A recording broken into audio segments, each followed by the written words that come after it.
arts have been drawn on for thousands of years as ways of knowing, beyond the word, but including the word, beyond the image, but including the image, beyond the song, but including the song.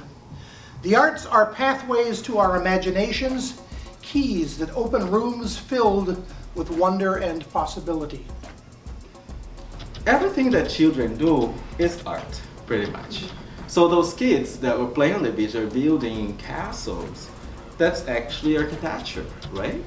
But that's exactly what graffiti artists do. They draw on walls.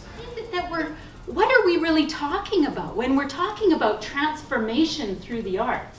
What are we really talking about? And what I would like you to think about is that beauty need not have a utilitarian value, that the arts, aesthetics, beauty has its own intrinsic value. And I suggest to you that this is a possible sixth realm of transformation, that engaging with beauty in a new way holds the possibility for transformation. So, in the search for solutions, I hope there are a lot of people out there too thinking about this every day, to encourage each other. Standing in the midst of something. And the state of standing in the midst of something, quietly, paying attention, listening deeply to someone else, is an incredibly important quality to bring to this work.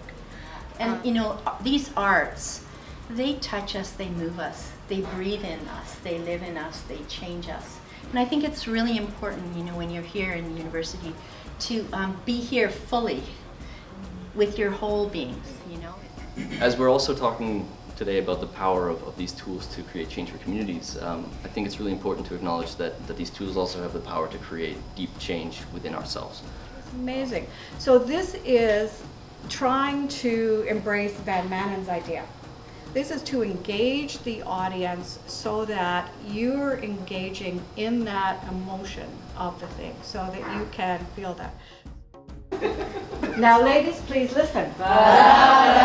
We don't want to confuse. Our message is simple. And it's not in the news. Gotta look for some wisdom. Some stories and clues. Now's the hour. Find your power. It's rooted in the present, and it's about creating space for other ways of knowing and being. Leadership for Indigenous people, for women, is always, always keeping the past, the present, and the future connected. And I call that the sacred cycle, is our responsibility to always keep the past, the present, and the future connected. And so for me, the sort of key determinant of Indigenous health is self-determination, right? It is having power, control, authority over our own lives, our communities' lives, our nation's lives, the history of the future of those communities' lives, right?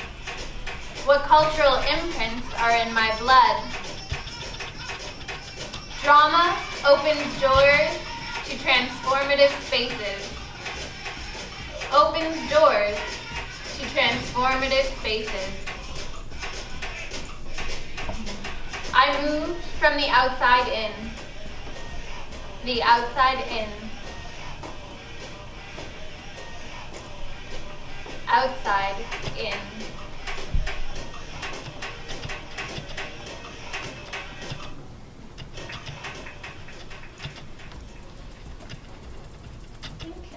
The art of witnessing is like a really, really significant piece in how, if you're doing this kind of work with any population, the role of the witness is incredibly important. Very, very honored to introduce you to Carrie Newman.